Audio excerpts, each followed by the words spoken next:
On s'est tous déjà posé la question, non?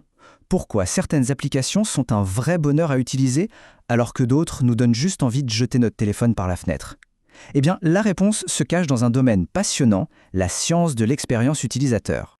On a tous connu ça. Ce bouton qu'on ne trouve jamais, ce formulaire qui s'efface à la moindre erreur, ou cette application qui semble conçue exprès pour nous compliquer la vie. Cette frustration, en fait, ce n'est pas du tout un hasard, c'est le symptôme d'un problème bien plus profond. Regardons un peu. À gauche, on a une interface chaotique, un vrai désordre visuel. Et à droite, quelque chose de simple, de clair, d'intuitif. La différence est énorme, pas vrai? On sent tout de suite laquelle des deux sera plus agréable.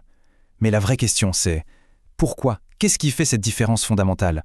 Alors, allons voir au cœur du sujet, parce que cette frustration, ce n'est pas juste une question de goût ou d'esthétique, c'est beaucoup plus fondamental que ça. Le point crucial, il est là. Une mauvaise expérience, ce n'est pas simplement un problème de mauvais design au sens artistique, c'est un véritable conflit, un décalage entre la façon dont la technologie est pensée et la façon dont notre cerveau à nous fonctionne. La clé, c'est de comprendre nos propres limites. Et ça nous amène directement au secret le mieux gardé d'un bon design, notre propre cerveau. Les meilleurs concepteurs ne sont pas juste des artistes, ce sont aussi un peu des psychologues.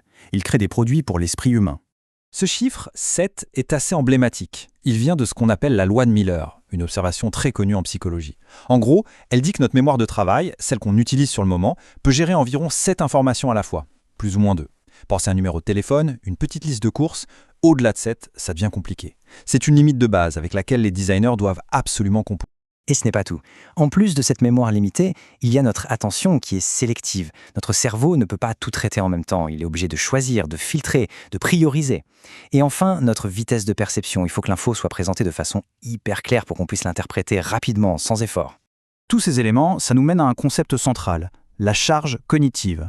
C'est tout simplement l'effort mental que notre cerveau doit fournir pour utiliser une interface. Et le but ultime d'un bon designer, c'est de réduire cette charge au strict minimum. Moins on a besoin de réfléchir, meilleure est l'expérience. C'est aussi simple que ça. Heureusement, il existe toute une discipline pour résoudre ce problème. C'est le design de l'expérience utilisateur ou l'UX. C'est un ensemble de principes qui sont conçus pour fonctionner avec nos limites cognitives et surtout pas contre elles. Ces principes, ce sont un peu les règles d'or pour respecter notre cerveau.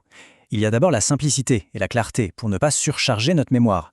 Ensuite, le feedback, cette petite confirmation qui nous dit « Ok, ton action a bien été prise en compte ».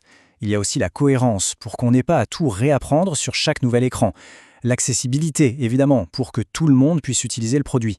Et tout ça, ça converge vers un seul objectif, une charge cognitive minimale. Cette idée de feedback et de contrôle, elle est absolument centrale. Quand on clique sur un bouton, on a besoin de voir que quelque chose s'est passé. Et si on fait une erreur, on doit pouvoir revenir en arrière facilement. C'est ce sentiment de contrôle qui transforme une expérience qui pourrait être stressante en quelque chose de rassurant.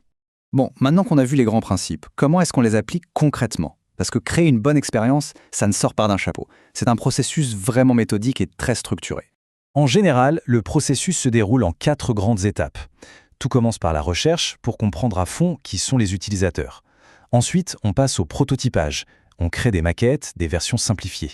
Après ça, vient le moment de vérité, les tests avec de vrais utilisateurs. Et enfin, on itère, c'est-à-dire qu'on améliore le produit en boucle en se basant sur les retours qu'on a eus. Et ce point-là, il est vraiment non négociable. Tout, absolument tout, part de la compréhension de l'utilisateur. On ne peut pas concevoir une bonne solution sans connaître les besoins, les frustrations et les objectifs des gens. Et pour ça, les designers ont un outil génial, les personas. Voilà un exemple très concret. Faisons connaissance avec Sophie Martin. Alors non, elle n'existe pas vraiment, c'est ce qu'on appelle un archétype, un profil type qui représente tout un groupe d'utilisateurs. Elle a 29 ans, elle est chargée de com, elle veut suivre son budget, mais elle est frustrée par les applis trop complexes. En gardant Sophie en tête, l'équipe peut prendre des décisions qui sont centrées sur un besoin humain bien réel et pas sur des suppositions. Allez, passons de la théorie à un cas pratique. On va décortiquer ensemble l'expérience utilisateur d'un site que pour le coup, absolument tout le monde connaît. Prenons la page d'accueil de Wikipédia. À première vue, elle paraît assez simple, non? Mais si on l'analyse d'un point de vue cognitif, qu'est-ce qu'elle nous raconte? C'est un cas super intéressant. Du côté des forces, l'interface est épurée. L'action principale, la barre de recherche, est bien mise en avant, impossible de la rater, et le retour est immédiat quand on tape. Mais il y a aussi des faiblesses. Le grand nombre de liens vers d'autres langues ou d'autres projets, ça peut être une source de distraction, et ça augmente la charge cognitive, surtout pour un nouvel utilisateur qui ne sait pas trop où regarder. La grande leçon de Wikipédia, elle est donc très claire. La simplicité, c'est la clé. En se concentrant sur la tâche principale et en réduisant les distractions, on minimise l'effort mental de l'utilisateur. Et c'est exactement ça qui rend l'accès à l'information aussi rapide et efficace. En résumé, une expérience utilisateur réussie, ça n'a rien de magique, c'est vraiment le résultat d'un processus rigoureux, presque scientifique, qui met la compréhension du cerveau humain au cœur de chaque décision. C'est l'art de créer des outils qui s'adaptent à nous et pas l'inverse. Et pour finir, une petite question à garder en tête. La prochaine fois qu'on ouvrira une application, que ce soit pour commander à manger ou lire ses mails, ce serait intéressant de la regarder avec ce nouvel œil. Est-ce que la charge cognitive est faible? Est-ce que le feedback est clair? En se posant ces questions, on se rend compte que le monde digital qui nous entoure peut paraître tout à coup bien différent.